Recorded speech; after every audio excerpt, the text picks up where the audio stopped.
Rob, of course, back home tomorrow in an early kick-off against Yeovil. But first things first, obviously an update on the situation with Greg at the moment. I think a supporter-led fundraiser got set up last night, which was obviously nice to see. And I think you've just mentioned there off camera that it's just past the £2,000 mark, which is good to see. So I suppose really that kind of sums up the feel around the club, and I suppose the unity that I feel like we touch on quite a lot. Yeah, obviously it's a really lovely gesture from the fans to do that for him, and the people that set it up. So we obviously say thank you, and it's just another type of support, I suppose, that shows that it's not just obviously the club that are going to support him in terms of everything he needs for his recovery that we'll get. We've had Newcastle and Sunderland in contact saying that they'll obviously help him with any sort of facilities or equipment or anything that might be sort of needed in the process, which is brilliant. And I think it just shows that sometimes when things happen, it brings the community together, and you realise there's a bigger picture to the world than just football. So no, Greg's obviously he's in a good place at his operation. He's resting up. It's going to be probably frustrating for him because I know he wants to come to the game Saturday. But the main thing is he's on the road to recovery, and obviously just shows how much he means to the football club, to the area, it's just trying to do everything you can to try and make that process a little bit easier on him. So I know Greggy won't want us to keep going on about it too much. So it just shows that how much care there is around not just Greggy but the area as well, in looking after our own, and I think it's something we can be really proud of. Yeah, and I think last time I asked about Joe, I think there wasn't a particular update on him at the minute. Is that still the case, or is there anything else to mention? No, Joe's had good news in the fact that he doesn't need an operation, which is good. He just needs to sort of rest, and he's had a serious injury himself, so he has to rest and take it easy for a few weeks and give the injury time to heal, so then he's able to start his rehab, hopefully without needing the op, which is good, and that obviously helped. Joe was at Halifax on Tuesday, which is brilliant to see him. He's obviously been at home resting, and it's a bit of a weird start to the season where you lose two very important, influential players, arguably the two best players in their position in the league, to serious injuries, long-term injuries. But it is what it is. You have to adapt, and like you say, first and foremost, you're there for them and their recovery, and they'll still have a huge part to play for the football club. But secondly, we just have to make sure that as a culture, as a group, we do right by them in keeping our performance and our standards, and maintaining any momentum that we have currently had. Yeah, and I think a couple of new arrivals have come through the door in the past sort of 2 weeks, week and a half or so. Obviously, Jean coming in before the Woking game, obviously ended up getting his debut there, obviously with the unfortunate circumstances, and then started for the first time at Halifax, as well as Charlie Colquitt coming in and making the squad on Tuesday night as well. So a bit of a boost in terms of the squad depth, and giving you a few more options, I suppose, as well. Yeah, definitely. Sean's someone that Luke spoke about a lot, and Charlie actually, but Luke spoke about a lot in terms of what he can offer, and I think we've seen glimpses of that. He's got a brilliant physical presence. He's technically very good, and he's got this real desire to learn and to get better, and to want to develop, and he's fitted in really well. I think the big thing is that there's so much more development to come from him, but it feels like he's been here forever, which is always a testament to the boys more than anyone else in terms of the culture they have.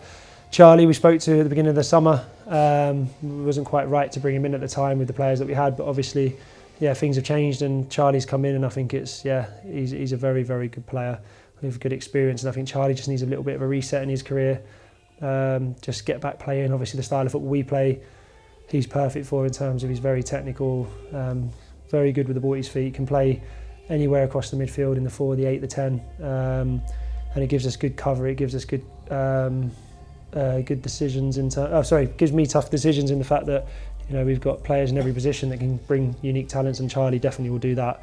He's a very talented boy, and I think the good thing with both of them too, in John and Charlie, is they showed how keen they were to come in, and they bought into everything we've done, and John especially had a lot of information chucked at him in such a short space of time for the turnaround of games, and Charlie the same, but they've just taken it on board, and it's we've got a fit, healthy squad as best as can be, and we're going to need it, especially with the 2 games in 2 days, and you see what happens in football, unfortunately. 3 games into the season, it's going to be a long one, and we need to make sure we've got as many bodies, but the right ones, as the way we play. It's so important to have players that can come in, and Halifax made 5 changes, and what was pleasing is that I didn't feel we lost too much flow. There's things we could have definitely done better, but with the travel back from Woking and the events of the few days, I thought the lads were excellent, and we just need to build on that and make sure we're back at it tomorrow. Yeah, and you mentioned the schedule, the hectic schedule starting tomorrow. Being back at home, it probably feels like a while since you were at home, even though it was only a couple of weeks ago. But Yeovil, although a new side to the division, a side that you played last season in the FA Cup, I think right when they were on a sort of crest of 12 wins on a spin or something like that, so you know very much how difficult a test they can be. Yeah, really good team. I think they'll be the surprise package of.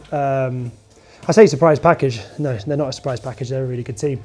I think they'll be the team in terms of the ones that have come up that will be the strongest, or I think will surprise people. Obviously got a very experienced manager, very experienced players. They've got a good system, really good shape. They're really solid. They can dominate the ball, but they're also very compact in terms of the way they hold sort of a mid block and allow you to play into them for the counter attack. So they've got a lot of threats. Big Nooble up front. Big Frank's big personality and also a big player for them. So yeah, we know that Saturday will probably be our toughest test of the season, to be honest. And I think we need to make sure we're ready for it, and we need to make sure that we attack the game and we don't fall into being passive. That we are positive with our passes. We look to play forward when we can. The lads are brave in taking the ball on the turn and driving forward and taking space, because if you let them sit in front of you and you just pass it around without any intent, then the game and the tempo changes, and suddenly you can find it really hard to gain momentum. So yeah, I think it's going to be a tough game, one I'm looking forward to, because I genuinely enjoy the games where it's two good teams and football's being played in the right way, and I think that will be exactly what we'll get Saturday. Yeah, and you mentioned having a fit, healthy squad. I think after the game on Tuesday, you touched on Tinks and Hanno's, not exclusion from the squad, but missing out from the squad with just a couple of sort of minor injuries. How have they sort of been rest of this week? Yeah, Tinks trained today, so we'll see how he is tomorrow. Hanno's trained the last couple of days. He's a bit sore, took a whack in the Woking game, and the bruising was obviously had quite a lot of bruising on the bottom of his foot, so they can be quite painful ones. And for Hanno to miss a game, it's bad, because he hates missing games. But yes, hopefully I'll have Hanno back for tomorrow, at least in the squad. Tyrell as well. Just felt his hammy at Woking, and we just wanted to make sure we'd be extra cautious. So we'll see if he makes the squad tomorrow, because we'd want to make sure, especially with muscle injuries, we don't get too many, but we always make sure we are over cautious, and rather the lads miss 1 or 2 games than miss 6 or 7. So.